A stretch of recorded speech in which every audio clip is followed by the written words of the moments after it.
All right, Fierce Fighting Championship 37 in the rearview mirror. Blake O'Ruling alongside Zach Partridge for this immediate reaction. And Zach, really fun card tonight. A great way to kick off the year. And we started things off with Jackie Thomas and Nicole Funga. Yeah, man, that was it started a little slow, but man, once it picked up, and it just seemed like Nicole is it's like she's a completely new fighter, right? And completely. And she showed some things that she improved on. And remember back to her first fight with Sasha Lopez, a lot of power and things like that.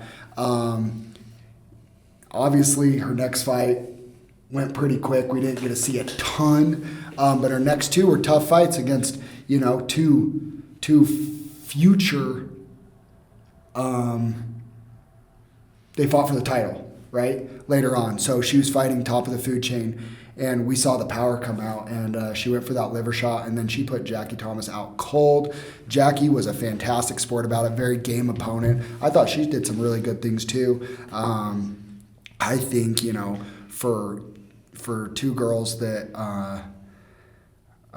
in that 155 weight class, I thought they showed a lot of good things. Really fun and got the crowd on their feet. Nicole with that big finish. Came out of nowhere. One of the most exciting finishes. Certainly going to be a KO of the year contender as we come into 2025. Spencer Hansen, Dave Sorensen.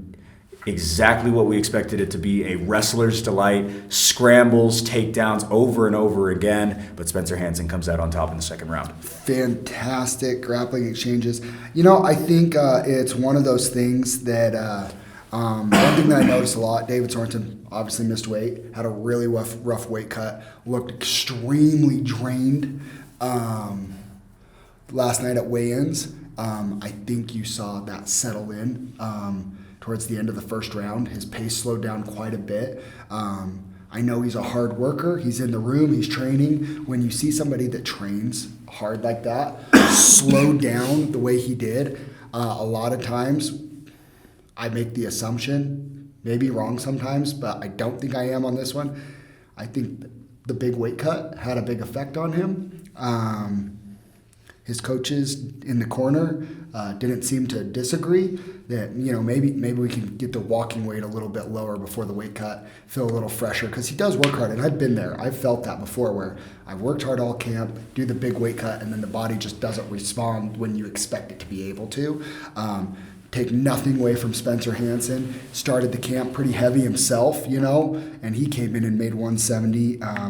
Good on him. Very talented, and I love to see, he fought one of my teammates in his debut fight, didn't go his way, and then he rattles off back-to-back. Very impressive. Very impressive. Round two was dominant. Dominant round two, but, just performances that are just very emphatic, where he puts his will and his stamp on the fight. With one more win, Spencer Hansen could really establish himself as a force at 170 and move himself into a contender picture here soon. I thought the exact same thing. Asia Negron gets the decision win over Virginia Rodriguez in a full 9-minute fight. Man, I thought Asia was doing some great things in the first round and early, but Virginia was tough as nails, and she stayed in there. She started. I thought. Man, I thought I was really impressed with her toughness, and it kind of made it seem like Asia almost started questioning herself a little bit on some things, Virginia getting Asia to hesitate a little bit.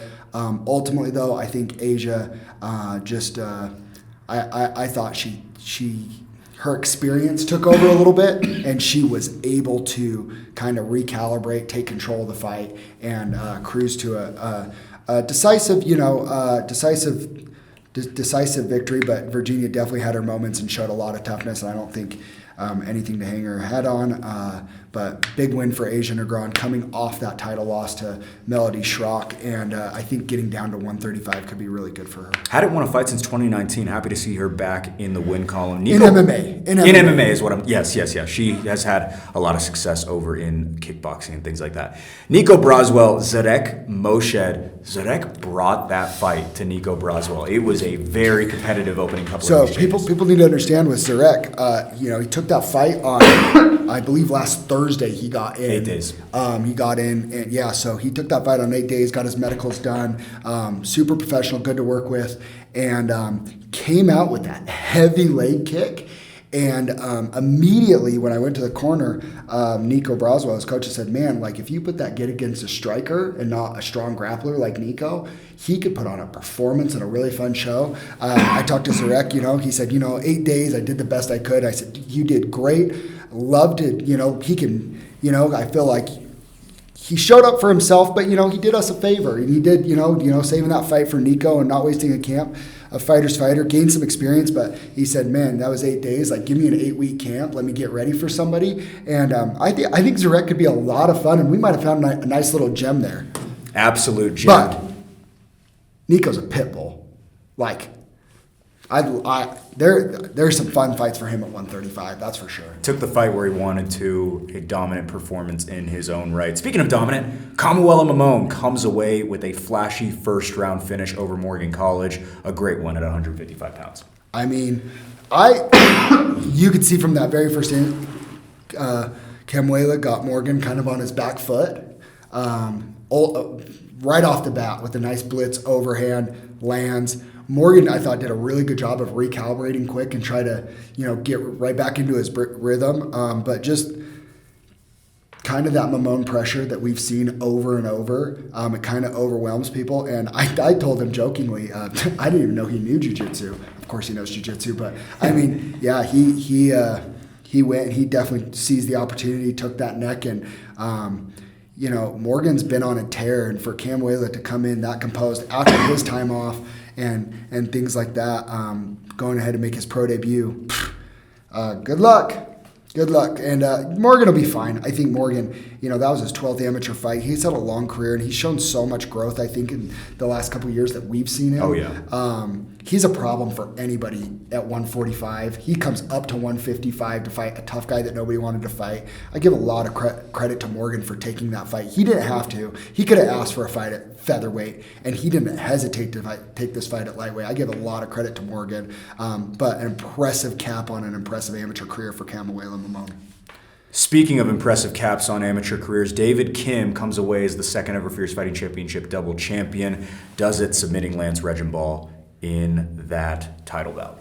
I mean, dude, the run, I mean, props to Lance. Accepted the fight, giving David the opportunity to become double champ. Came back and defended his title pretty quickly, was a man of his word. He said he'd come back and defend it. He did. He didn't. They didn't try and pick and choose. It was just whoever. And he showed up, and I thought Lance had some good moments. He did some good things in his own right with the grappling with David. Mm-hmm. And it was really interesting. I thought the longer the fight went on the feet that you might start seeing Lance, get his mojo going. David stayed very composed, showed some growth there. But ultimately, it was that elite grappling and wrestling and jiu-jitsu of David Kim that I don't even know what to call that, but he about ripped his arm out of his socket. It looked like his elbow, his arm, shoulder, whatever. David put himself in rarefied air that I think, you could lay argument. We'll talk about Ricky Mamone next, but I mean, he's on his way to making his pro debut as well, vacating both titles. But David's probably one of the best amateurs in Utah, right up there with amateur careers, right up there with Nasir Davis. Nasir, Cole Faust, Ammon Garcia, the Utah amateurs. His run is almost as impressive as any of those guys too. I mean, he's right up there. I think of Andrew Mickelson, Ricky Mamone, absolutely. Yeah. Speaking of Ricky Mamone, how about him getting the win over Andre Martin? A gutsy performance to go all 5 rounds, something he hadn't done ever before. Wow. I mean, I knew Andre was tough, and Andre was down there in the locker room telling everybody, I'm going to shock everybody. I'm going to knock Ricky Mamone out, and he was very confident, and he was not intimidated by Ricky, and Ricky hit him with some clean shots. Andre stays very composed. Like I said, very high fight IQ. And you saw that first round. I thought that Andre and his team in their plan, by making Ricky stay in the clinch, trying to drain some of that power out of his arms early, probably could have been the difference. Ricky was in phenomenal shape, though, to do what Ricky does, right? And then I think there's a very good chance going into that 5th round it was 2-2. I thought it was. I heard 49-46, which I don't hate it, but I thought there was a chance that Andre could have stole that first round with locking up Ricky's arms in that cage control. Not a lot of action, but I thought it was really important that Ricky didn't get taken down. In the 5th round, he gets a beautiful throw, did a lot of damage in the fight. I think Ricky is, again, like David, I think he's special, and I think that he's shown growth too. I mean, his grappling and his ability to stay composed. Yeah. When you get guys that knock people out the way that Ricky does, when they can't find the knockout, you usually start to see him panic, kind of freak out, get out of character. Ricky didn't. He just stuck to the game plan. And if you have that type of discipline with that type of ability and that type of awareness in the cage, you can go really far. Speaking of going real far, how about Guram Gochashvili versus Chris Chu, now 3-0, and seems like a hammer for just about anyone. First fight in 5.5 years, didn't look like it. No, he got to that crucifix position, and that was about all. I mean, Chris is as tough as they come, and we know this. Chris is a monster, and super, all the respect to him, but Guram, man, where's he been for 5.5 years? Like, my goodness, like, and, you know, if you thought, if it was because it was hard to get him to fight, good luck getting somebody to say yes to him now. That guy's a monster. Training partner of Alex Pereira. You know, Chris Chu, to his credit, he asked for 3 of the toughest middleweight 205 type prospects in the country. He asked me to find them. One of them just made a short notice debut on the UFC. Yeah. At UFC 311 was one of those. So Chris was game for anybody, and he didn't hesitate to say yes to Guram. But, you know, Guram, he looked like a man on a mission. He was all business all weekend, and he showed it in the cage. Abijah Meheula and Julian Ruiz go back and forth, jockeying for that win, and Abijah Meheula comes away with it. A staggering overhand right led into the submission. What a fight that was to close things out, Zach. I thought that was a fight that I knew that Abijah was tough and he was good, and you know he was on a 3-fight win streak and he kept his composure. I actually that was another one. I thought Julian showed a huge level up in his game from his last fights in the previous. Even Abijah and his coaches says that was the best Julian we've seen.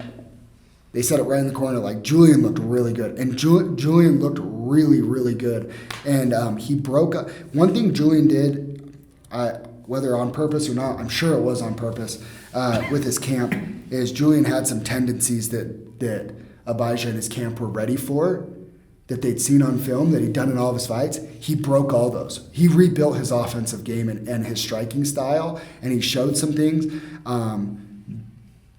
Julian, with that performance, I feel like, I know it's a minor setback, but I really feel like he's about to springboard and go on a major run and put together a long winning streak. Abijah has put himself, I think, you know, right there that we're going to be having to look for a pro featherweight title fight for Abijah real soon. 4 in a row for him. What a way to cap off the first card of 2025. Fierce Fighting Championship 37.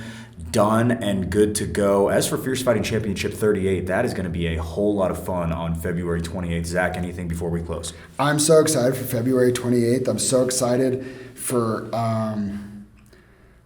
excited for what's to come and some more of these announcements that are coming real soon with our show. Big shout out to R&R Barbecue, our new title sponsor, and you know, they came out. Everybody loved the barbecue at the show tonight, and I think everybody enjoyed the show tonight. Thanks to everybody that came out and supported. Cannot wait for it. February 28th. Tickets on sale Monday at fiercefightingchampionship.com.